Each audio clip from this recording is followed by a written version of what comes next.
If you want to live an accomplished life, then you're watching the right video. Because what I do is help people who want to live an accomplished life. And the way we do that is we break it down. And the first thing is a brain dump. Why do you want to live an accomplished life? What does that even mean to you? What is really important to you? It's all about knowing your why. It's all about understanding what you believe your purpose to be. Where is your life right now? How did it get where it is? What do you think would be the next set of steps going forward? And where all that funnels down is into your 168 hours a week or your weekly schedule. That's your daily program. And that contains everything that you need to have in your life working for you and to be keeping track of. So let's look at what some of those elements are. Because when I work with clients in the beginning, they're very ambitious and they're excited about getting on with their life and doing all kinds of amazing things. And one of the first things we got to get at is what's in the way of those amazing things? What are the challenges? What are the hurdles? What are the obstacles to overcome? We could go so far as to say, what are the elephants in the room? See, there's a lot of things to work on in the course of your life. You've got all the skill sets that you're trying to utilize to get better at what you do and to engage life with a greater sense of mastery. But there's also your character development. How are you evolving as a person? What does that look like? Now, if I talk to you about your career, you could show me a resume and say, wow, look, this is what I've done over the last 5 years, this thing and that thing, and I got certified for this, and I studied that, and I graduated with a degree in such and such. And all that's wonderful and necessary. But what about your character development? Where has that been? And what is it right now? And what I like suggesting for my clients is keep the list simple, short, brief, but on point. So what would be a piece of character development that would really serve you right now? I'm working with a client right now who has a real issue with patience. And there's a lot of factors in that. Part of that's in their story, their narrative, what they're telling themselves about life and the way life is and the way they're supposed to be. And there's a sort of an urgency at times. And it overrides things. And they don't see things for what they are, and they miss opportunities.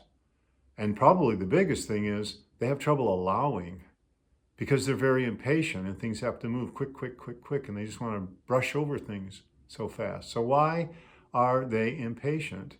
And what could help them become a more patient person? Because it's going to start with themselves. And that's the hardest thing, because we tend to think about, well, it's somebody else or some other institution or whatever that's causing us to be the way we are. And I like to flip that and say, no, we're coming at things from a certain perspective. And that perspective is what we're then projecting on other people and on institutions and everything else. So this person that I'm working with who wants to achieve a level of patience is starting to do some things with their 168 hours a week. One of which is to schedule in a time for, well, nothing. Yes, nothing. Just to be. Because they get into a habit of doing and doing and doing and doing, and they kind of lose track of what they're doing.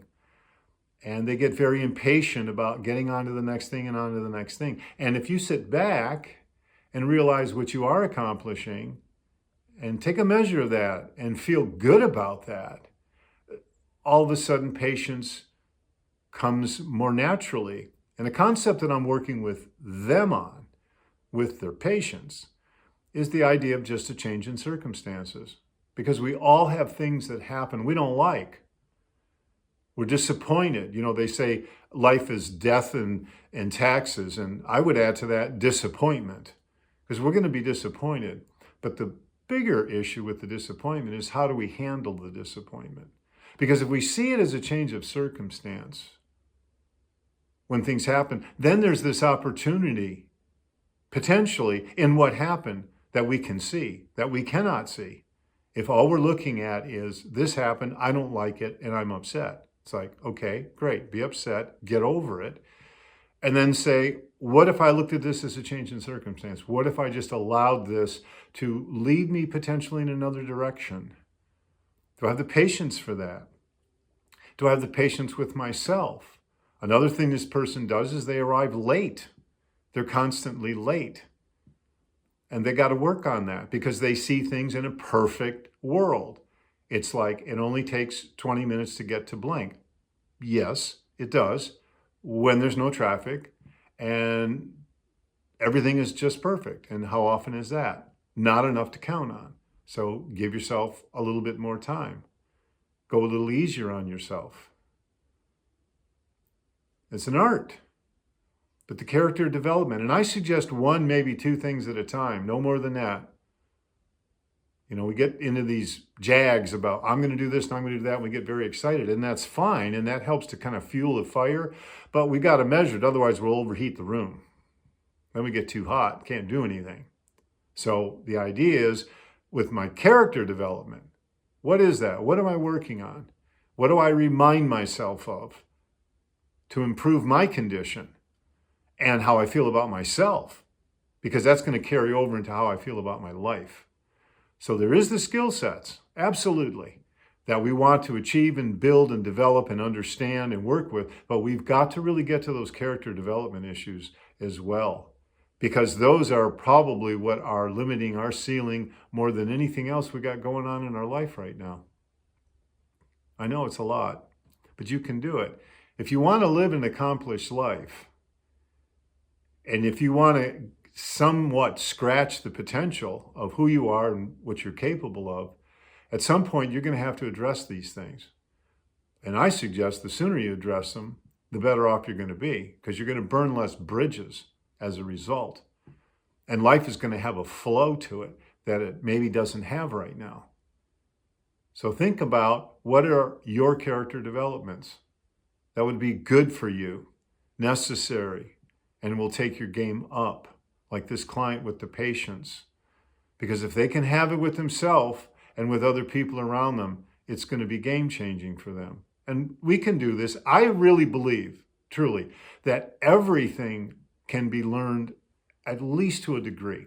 So say, for example, you don't like math and you say, I'm not good at math. And maybe you got a story about math because in third grade you didn't like your math teacher and they insulted you and you felt bad and your self-esteem went in the dumper, and on and on and on. That's narrative, that's story. Not denying that it happened, not denying that you weren't impacted, but you assign the meaning to it. Are you still carrying the meaning forward? And is it serving you to continue to think that way? And are you applying it then to math? Maybe you are good at math and you just don't think you are. Or maybe you don't think there's a reason for math. You know, when I was coming along, I wasn't that bad at math, but I didn't see the bigger purpose in it. And then years later, when I became a musician, it was like, oh my gosh, if I'd understood math a little better, it's game-changing.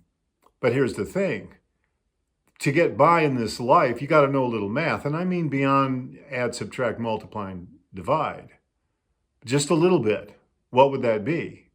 Because it'd be nice to balance a budget. It'd be nice to have a budget and to not be afraid of numbers or money, because they're important things in life and they help grease the wheels. Let's be frank. So you don't have to be an expert at math, but you want to be good enough for it to serve you. So you don't have to be, getting back to my client, they don't have to be Buddha or some Zen master and have incredible levels of patience. They just got to have a modicum of patience, and they got to have patience in the right moments. That's the key. And if they have just enough of that, like the person who understands math and works with math well enough, then it will serve them and you can go very, very far. So put in the comment section what character developments you're working on, and like and subscribe to the channel, and we'll continue this conversation another day. And I wish you a very blessed day.